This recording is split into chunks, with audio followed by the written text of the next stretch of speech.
Is there a difference between all the traditional insurers here in Canada? I get this question quite a bit. And for the most part, my answer is no. There's not a lot of difference between the insurers. They all do a good job of providing the basic amount of coverages. As far as what makes them different on the coverages, they all offer pretty much the same thing. Some insurers offer just slight different tweaks, but for the most part, it's equal. And I'll give a couple examples of what might make an insurer a little bit unique. As an example, Sun Life, I think, is the only insurer that I know of that offers TMJ lockjaw procedures as part of their dental plan.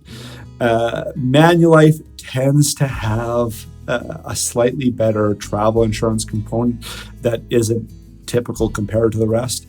And maybe insurers like SSQ or Industrial Alliance do some different things around accidental death and dismemberment or AD&D coverage.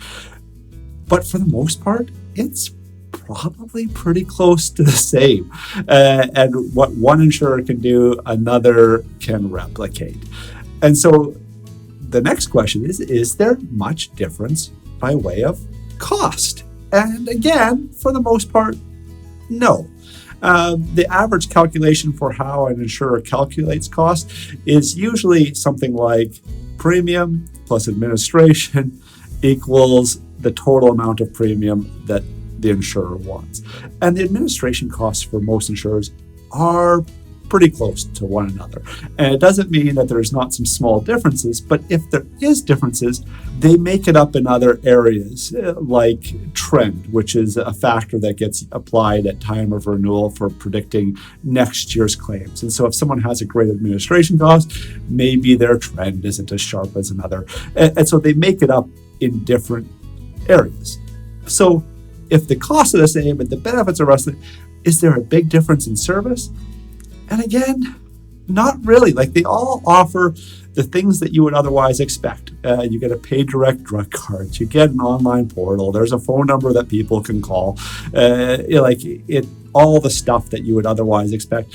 And when I hear when someone says, oh, I really don't like this insurer, whoever that is, you'll have another client that will say the exact, oh, I love that insurer. It's the same insurer, but I wouldn't ever go with this other one. Meanwhile, lots of people would love the other one. So there's not a lot of difference between insurers. And so the question naturally comes up again, so why do people change from one insurer to another if there's no big differences? And what I've seen is oftentimes insurers will provide a great price up front to bring someone over, but only to have cost increases at future renewals because they all have roughly the same factors for how they calculate things.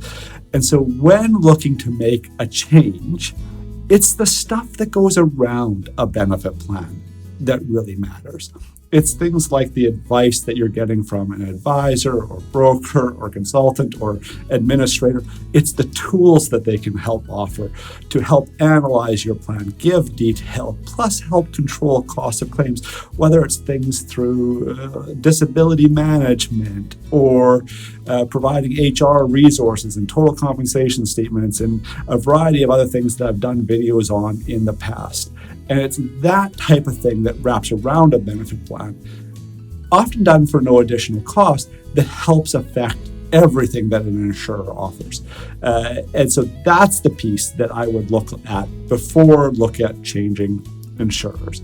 I hope this video provides a little bit of help, just a little bit of perspective as you consider changing an insurer.